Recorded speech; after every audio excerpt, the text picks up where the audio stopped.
இவதான் ஆளு. இது ஆட்டு காலு. பாயா யோ போயா. இடியாப்பே இடியாப்பே. சுவையா சமைக்கிறோம், பசிக்கு பகிர்ந்து கொடுக்கிறோம். பச்சைக்கிளி, எனக்கு கல்யாணம் ஆகும்போது எங்க மாமியார் வீட்டுக்கு போனேன்னு வச்சுக்கோ, ஆட்டுக்கால் பாயா தான் போடுவாங்க. சளி சேராது, உடம்பு ஆரோக்கியமா இருக்கும்னு. இப்ப என்ன போடுறாங்க? எங்க மாமியார் வீட்டுக்கு போனதுக்கு பீஸா பர்கர் சீஸ் நிறைய போட்டு கொடுக்குறாங்கப்பா. உடம்புக்கு நல்லதா கெட்டதா? ஆட்டுக்கால் உடம்புக்கு நல்லது. வாரத்துக்கு ஒரு முறை சாப்பிட்டீங்கன்னா ரொம்ப சக்தியோடு இருக்கலாம். என்ன எந்த சக்தி? உடல் சக்தி தான், வேற ஒன்றும் இல்லை. உடம்பு ஆரோக்கியமா இருக்கான்றாரு. பழைய காலத்துல ஆட்டுக்கால் வாங்கி சுட்டு தொங்க விட்டுருவாங்க. அதான் எங்க ஆயாலாம் தொங்கிட்டு வச்சிருப்பாங்க, நான் பாத்துக்கிறேன். எங்க வீட்டு பறந்து மேல தொங்கி கிடக்கும் எப்பவுமே 2 கால். கேடு.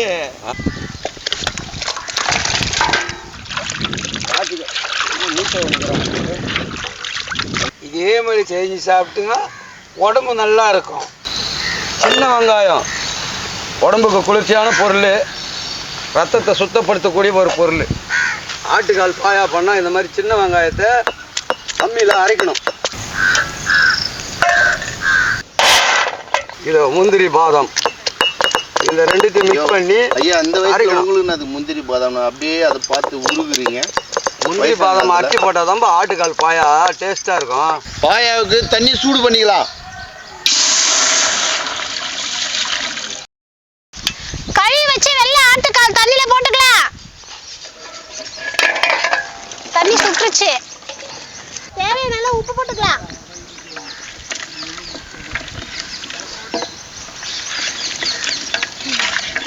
குக்கர்ல போடுறதுனா ஒரு 7 இருந்து 8 விசில் விடணும். நம்ம வட்டால போடுறதால அது வேக வரைக்கும் நல்லா வேக வச்சுக்கலாம்.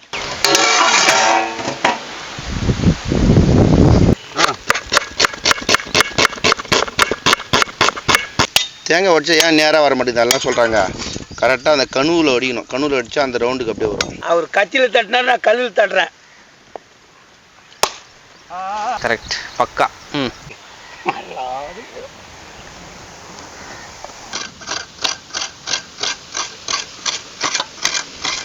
ஐயா ரொம்ப நேரமாக கொஞ்சம் எடுத்து பார்த்துருவா.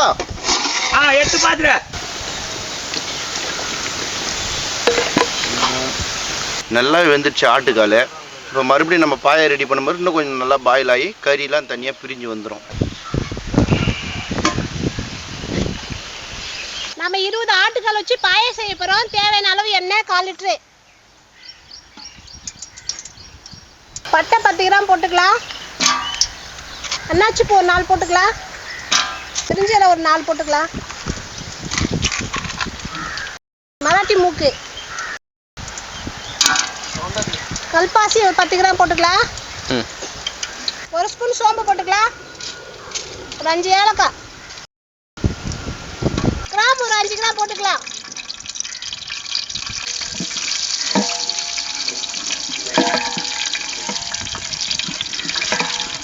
பச்சை மிளகாய் நல்லா 4 நறுக்கி போட்டுக்கலாம்.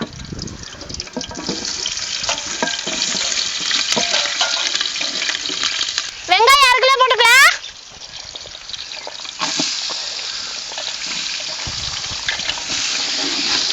பிரியாணி அளவுக்கு பொன்னிறமா வதங்க வேணாம், சும்மா லைட்டா 30% வதங்கினா போதும். அந்த அளவுக்கு வதங்கினா போதுமா? ஆமா, அப்பதான் கலர் மாறாம பாயா ஒயிட் கலர் இருக்கும், இல்ல கலர் மாறிடும். 250 கிராம் இஞ்சி பூண்டு விழுது. இதுல 150 கிராம் இஞ்சி, 100 கிராம் பூண்டு. அப்பதான் இஞ்சியோட காரம் குழம்புல இருக்கும்.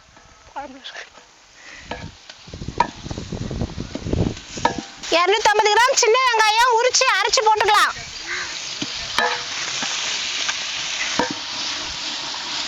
இவ்வளோ நேரம் பாருங்க வரவே இல்லை. இந்த இஞ்சி பூண்டு சின்ன வெங்காயம் போட்டோடனே அந்த பாயாவோட மனம் வருதுங்க.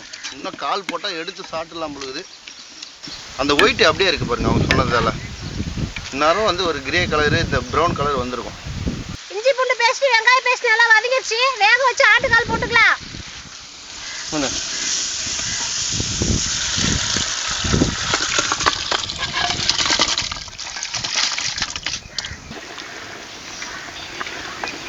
இப்போ என்ன பண்ணணும்? நம்ம அரைச்சு வச்ச முந்திரி பாதாம் கசகசா விழுது போட்டுக்கலாம். 200 கிராம் முந்திரி, 100 கிராம் பாதாம், தேவையான அளவு கசகசா வச்சு அரைச்சிருக்கேன், போட்டுக்கலாம். 20 கால் பாயாவுக்கா கரெக்டாக இருக்கும்.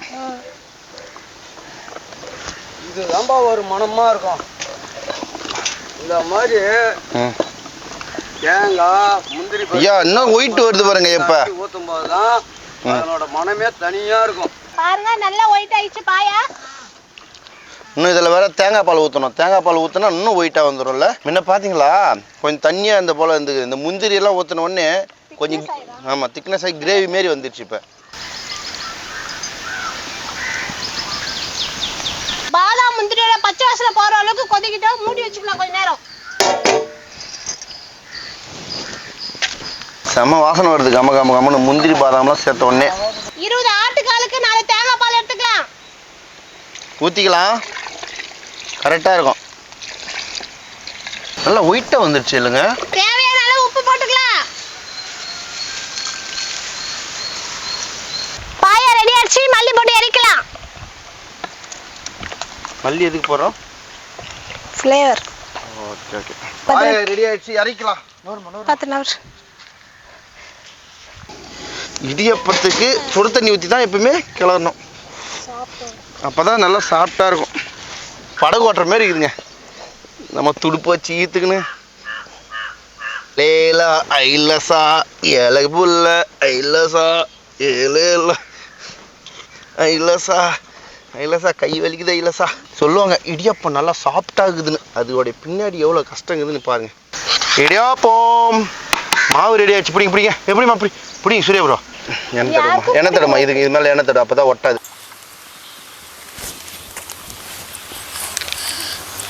ஆனால் பரவாயில்ல. இப்போ எல்லாம் இது மட்டையில வந்தது. கொஞ்சம் ஆரோக்கியமாக தான் இருக்கும். சூப்பராக வருது இடியாப்பம்.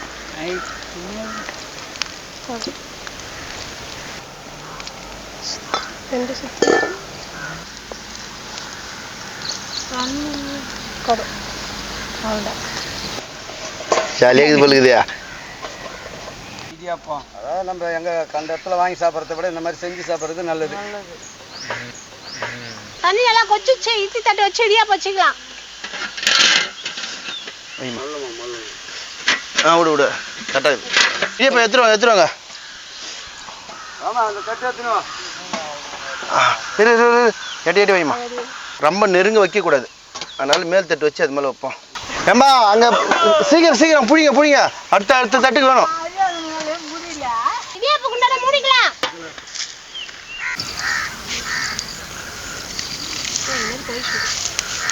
இடியாப்பம் வெந்திருக்குமா? ஓகே. வந்துச்சு.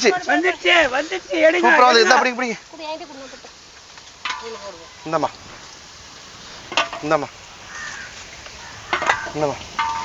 சரி எடுத்துங்க.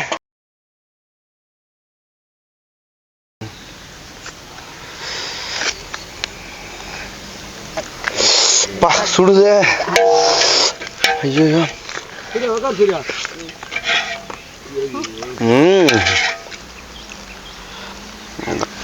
ஆட்டுக்கால் பாயா இடியாப்பம்.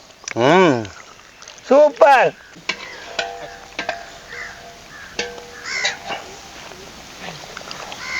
எடிட் இருக்கிறாரு.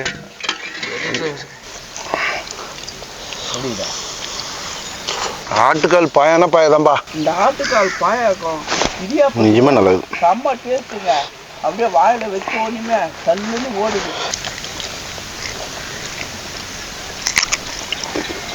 இந்த இடியாப்பத்தை நல்லா பாயாவில் இப்படி ஊற வச்சுட்டு மேலே ஆட்டுக்கால் அந்த எடுத்து வச்சு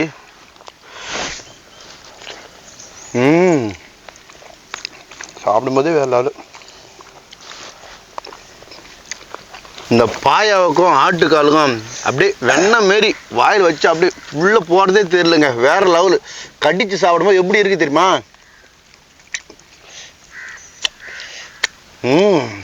புரிஞ்சா அது மட்டும் உள்ள அருமையா வருது பாரு.